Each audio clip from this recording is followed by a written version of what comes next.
Topic پہ گفتگو کرنے جا رہا ہوں وہ ہے کہ رمضان المبارک سے پہلے اپنی تیاری کرنی اور رمضان المبارک میں وہ کون سی چیزیں ہیں جن کو ہم اپنائیں تاکہ رمضان المبارک میں بھی اور رمضان المبارک کے بعد بھی ہم ان سے استفادہ حاصل کر سکیں اور ہماری ایک اچھی لائف بن سکے، ہم گناہوں سے بھی دور ہو جائیں اور ایک اچھے انسان بھی بن جائیں، اچھے کردار کے مالک بھی بن جائیں، اچھے اخلاق کے مالک بھی بن جائیں اور اللہ کا قرب بھی حاصل کر لیں۔ یہی انسان کی تمنا ہوتی ہے، اور دنیا میں بھی عزت مل جائے اور آخرت میں بھی ہمیں راحت مل جائے، یہی انسان کی ساری کوشش ہوتی ہے۔ الحمدللہ رب العالمین والصلاة والسلام علی رسول الکریم، اما بعد فاعوذ باللہ من الشیطان الرجیم، بسم اللہ الرحمن الرحیم۔ یا ایہا الذین آمنوا کتب علیکم الصیام، صدق اللہ العظیم۔ اللہم صلی علی سیدنا محمد النبی الرحمت وعلی ازواج امہات المؤمنین وآلہ وآبائی واجداد اجمعین برحمتک یا ارحم الراحمین۔ رمضان المبارک ایک سٹوریج ہے جس میں ہم 11 مہینے کا راشن سٹور کرتے ہیں اور 11 مہینے کے بعد ایک مہینے کے بعد باقی 11 مہینے سٹوریج سے نکال کے ہم استعمال کرتے رہتے ہیں۔ قرآن مجید فرقان حمید میں سے آیا کریمہ تلاوت کی، اللہ پاک نے فرمایا یا ایھا الذین آمنوا کتب علیکم الصیام، اے ایمان والو تم پر رمضان کے روزے فرض کر دیے گئے ہیں یعنی یہ ہم پر لازم ہے روزے۔ اس میں روزہ کی قضا ہے اگر چھوٹ جائے تو، بیماری کی صورت میں یا سفر کی صورت میں ہم روزے کو چھوڑ سکتے ہیں لیکن اس کی قضا ہے۔ ایون خواتین کے لیے بھی مخصوص ایام میں روزہ چھوڑنے پر روزے کی قضا ہے، نماز کی قضا نہیں۔ اللہ رب العزت نے رمضان المبارک کو اتنا عظیم رکھا ہے کہ اگر خواتین اپنے مخصوص ایام میں نماز چھوڑ دیتی ہیں تو نماز کی قضا نہیں ہے لیکن روزے کی قضا ہے، لہذا روزے کی قضا کرنی ہے۔ یہاں سے اندازہ کر لیں کہ یہ کتنا بڑا انعام ہے اللہ رب العزت کا۔ 7 چیزیں میں آپ احباب کی خدمت میں گزارش کروں گا، اپنا پیپر لیں، اس کے 2 حصے کریں، ایک طرف ان 7 چیزوں کے نام لکھیں، دوسری طرف ان کے اپوزٹ جو ہم اپنی زندگی میں کرتے ہیں وہ لکھیں، اور رمضان المبارک میں ان ایک چیز پر 5 دن عمل کریں یا 3 دن عمل کریں، 4 دن عمل کریں، اور اس کے بعد پھر دوسری طرف دیکھیں آپ کتنی عادات کو چھوڑ سکتے ہیں۔ یعنی ایک چیز کو اپنانے کی کوشش کریں اور اس کے مقابلے میں 5 چیزوں کو چھوڑنے کی کوشش کریں، اور پھر یہ صرف رمضان تک ہی نہیں محدود، رمضان المبارک کے بعد بھی اس کو کیری آن کریں۔ میں نے یہ وہ چیزیں سلیکٹ کی ہیں، وہ معاملات سلیکٹ کیے ہیں جو ہماری روزمرہ کی زندگی میں۔ ابتدا ہم کرتے ہیں وما ابرئ نفسی ان النفس لامارۃ بالسوء، یعنی جو ہمارا نفس امارہ ہے یعنی ہماری خواہشات ہیں، اسے ہم تزکیہ نفس کا نام دیں گے جسے ہے وَيُزَكِّيهِمْ، کہ اللہ رب العزت نے فرمایا کہ انٹرنلی اپنے آپ کو باطنی طور پر پاک کرنا۔ اپنے تزکیہ نفس کرنے کا مطلب یہ ہے کہ اپنے آپ کو پاک کرنا اپنے خواہشات سے۔ آپ صلی اللہ علیہ وآلہ وسلم نے فرمایا کہ میدان میں اترنا جہاد اصغر ہے اور اپنے نفس کے ساتھ لڑائی کرنا جہاد اکبر ہے۔ کیوں؟ کہ انسان اپنی خواہشات کو ترک کرتا ہے بار بار۔ میدان میں تو ایک دفعہ اترتا ہے یا شہید ہے یا غازی ہے، بات ختم ہو گئی، لیکن نفس کا مقابلہ انسان کو بار بار کرنا ہوتا ہے، یہ ہر لمحے کرنا ہوتا ہے، ہر منٹ کے بعد کرنا ہوتا ہے، ہر منٹ کے بعد نفس اٹیک کرتا ہے انسان پہ اور انسان اس کا مقابلہ کرتا ہے، اس کا توڑ کرتا ہے۔ یعنی نفس کے مقابلے میں انسان بار بار کھڑا ہوتا ہے، بار بار لڑائی کرتا ہے، بار بار گرتا ہے، بار بار کھڑا ہوتا ہے۔ تو یہ ساری زندگی کی لڑائی ہے نفس کے ساتھ ہماری، تو یہ جہاد اکبر کہا گیا۔ تو اپنے نفس پر اختیار حاصل کرنا یعنی اپنی خواہشات کو کنٹرول کرنا۔ رمضان المبارک میں ہمیں سحری کھانی ہے اور پھر افطاری تک چلنا ہے، پورا دن نہیں کھانا۔ اس کا مطلب ہے کہ ہم اپنی خواہشات کو کنٹرول کر سکتے ہیں، کہ جو ہم کہتے ہیں ہر گھنٹے بعد کھانے کو چٹپٹی چیز ملے، ادھر سے کوئی چیز ملے۔ پھر آپ صلی اللہ علیہ وسلم نے فرمایا کہ جب آپ روزے میں ہیں آپ کسی کے ساتھ غلط الفاظ نہ یوز کریں، کسی کے ساتھ غصہ نہ کریں، غیبت نہ کریں۔ ویسے بھی غیبت نہیں کرنی چاہیے، حسد نہیں کرنا چاہیے، لیکن رمضان المبارک میں اسٹرکٹلی اس سے منع کیا گیا۔ اور اگر یہ 1 مہینہ ہم اپنی عادت بنا لیں ریگولرلی کہ خاموشی اختیار کریں، ضرورت کی بات کریں، اس کے علاوہ صرف ذکر کریں، اس کے علاوہ ذکر کریں، ضرورت ہو تو بات کریں، وگرنہ خاموشی اختیار کریں۔ تو اس صورت میں کیا ہوگا کہ ہمیں ایک ایسی عادت مل جائے گی کہ جس کی وجہ سے ہم ایک اچھے انسان بن جائیں گے۔ جو بندہ بہت زیادہ بولتا ہے اسے کو اچھا نہیں سمجھا جاتا، اچھا وہی انسان ہوتا ہے کہ جو وقت کے مطابق بولتا ہے۔ آپ صلی اللہ علیہ وآلہ وسلم مختصر گفتگو فرمایا کرتے تھے، اکثر خاموش رہتے تھے، مختصر اور معنی خیز گفتگو فرمایا کرتے تھے۔ دوسری بات صبر کی ہے کہ ہم صبر کو کیسے پکڑیں۔ عام دنوں میں ہم مطلب ہے کہ دوڑ لگی ہوتی ہے ہماری، ویسے بھی آج کل جو حالات ہیں ان حالات میں سب گھروں میں بیٹھے ہوئے ہیں، تو رمضان المبارک میں ہماری وہ دوڑ نہیں لگی ہوتی۔ رمضان المبارک میں ہم آرام سے بیٹھ جاتے ہیں، اپنے پیپر پہ نمبر 2 پہ صبر لکھیں، اور دوسری طرف آپ لکھیں کہ رمضان المبارک کے علاوہ ہم کیا کیا کرتے ہیں۔ صبح گھر سے نکلتے ہیں، ہم کھانے کا پتہ نہیں، پینے کا پتہ نہیں، دوڑ لگی ہوئی ہے، لیکن کیا وہی کام رمضان المبارک میں ہم چھوڑ دیتے ہیں؟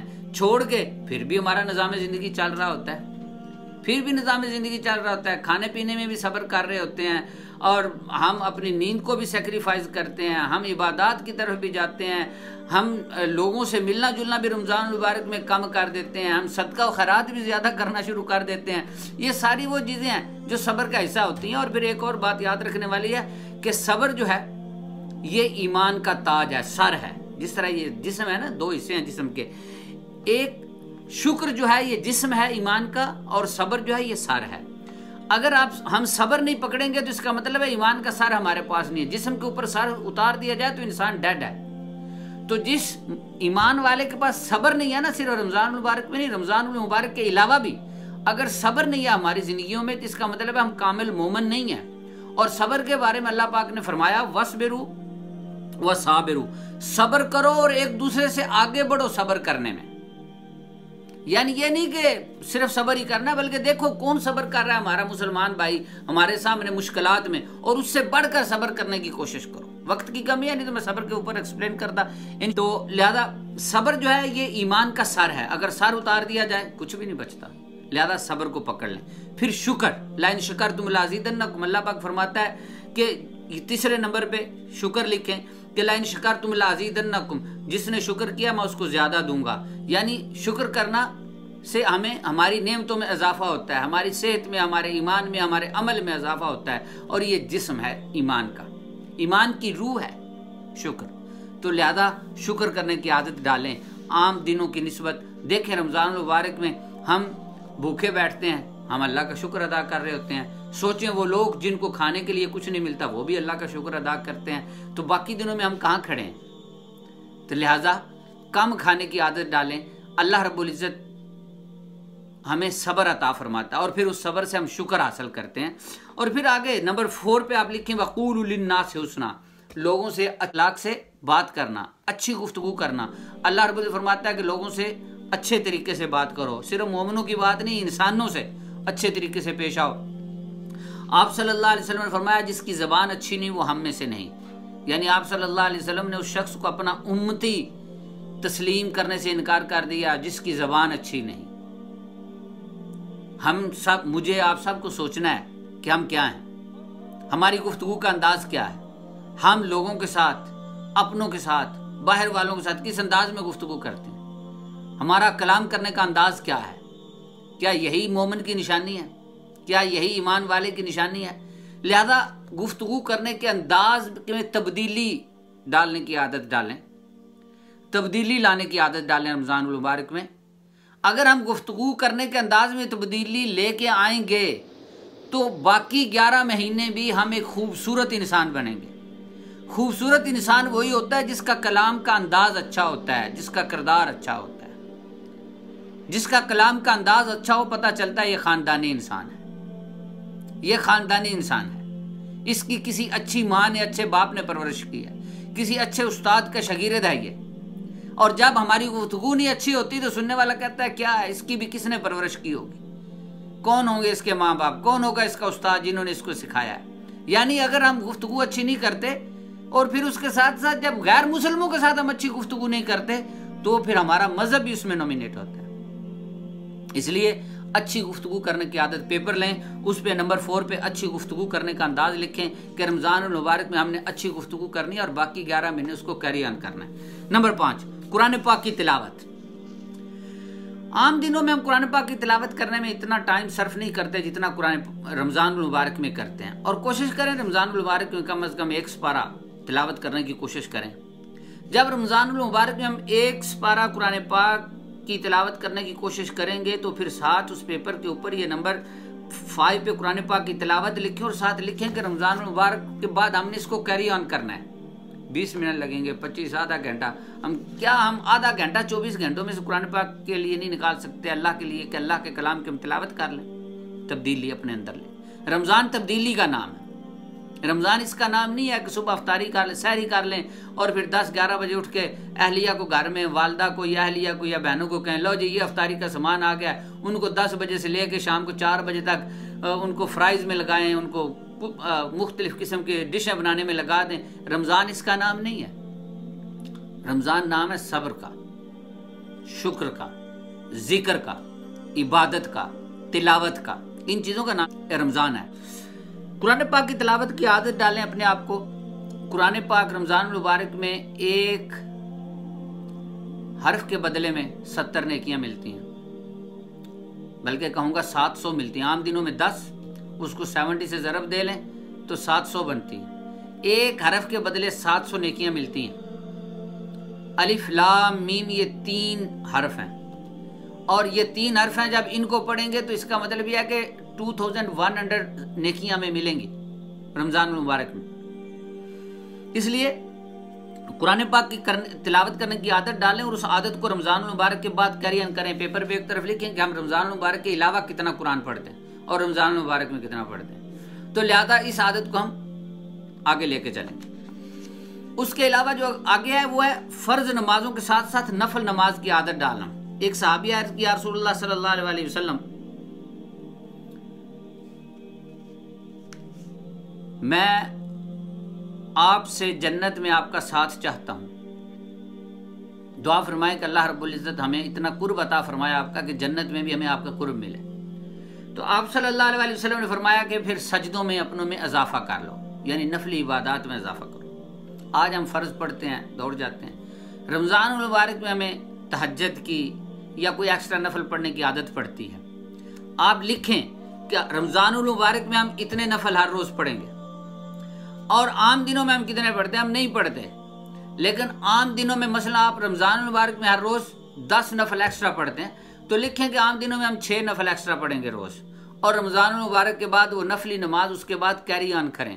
پھر دیکھیں زندگی میں کیا تبدیلی آتی ہے، اللہ کا قرب کتنا ملتا ہے، روحانیت کتنی ملتی ہے نفلی عبادات کے ذریعے۔ آخری بات اور نمبر 7 جو ہے وہ معاف کرنا۔ وہ کیا ہے؟ معاف کرنا۔ اللہ رب العزت نے انسان کی تخلیق کے بعد جو سب سے پہلا انعام انسان کو عطا فرمایا وہ تھی معافی۔ تو رمضان المبارک معافیوں کا مہینہ ہے۔ اللہ بھی رمضان المبارک میں معاف فرماتا ہے، جہنم سے لوگوں کو نکالتا ہے، ان کو آزادی دیتا ہے، جنت کے دروازوں کو کھول دیتا ہے، گناہوں کے لیے عام بخشش کرتا ہے۔ تو عہد انسان، عہد مسلمان ہمیں بھی چاہیے کہ ہم بھی معافی کر دیں، ہم بھی اپنے رشتہ داروں سے، دوست احباب سے، بہن بھائیوں کو معافی دے دیں، انہوں نے جو بھی ہمارے ساتھ کیا ان کو معاف کر کے ہم اللہ سے اپنی معافی طلب کریں، اور اس عادت کو رمضان المبارک کے بعد بھی کیری آن کریں، دلی تسکین ملے گی۔ یہ عرض کرنا چاہتا ہوں کہ رمضان المبارک میں انشاءاللہ العزیز افطار پروگرام، لائیو پروگرام ہوگا، یعنی افطاری سے پہلے تقریباً ½ an hour پہلے پروگرام ہوگا، جس میں 15 منٹ کا میسج ہوگا اور باقی 5 منٹ کا ذکر اور لاسٹ 10 منٹ کی دعا ہوا کرے گی۔ میں گزارش کروں گا کہ آپ چینل کو سبسکرائب کریں تاکہ رمضان المبارک میں جو ہم افطاری کا پروگرام کریں گے وہ آپ مس نہ کریں، جو ہی ادھر سے ہم لائیو ہوں آپ کو الرٹ مل جائے، اور آپ علم دین اور قرآن سیکھنے والی اس محفل میں بیٹھ جائیں اور اس دعا میں شامل ہو جائیں، اپنے اہل خانہ کو بھی ساتھ بٹھائیں۔ السلام علیکم ورحمۃ اللہ وبرکاتہ۔ اللہ ہم سب کا حامی و ناصر۔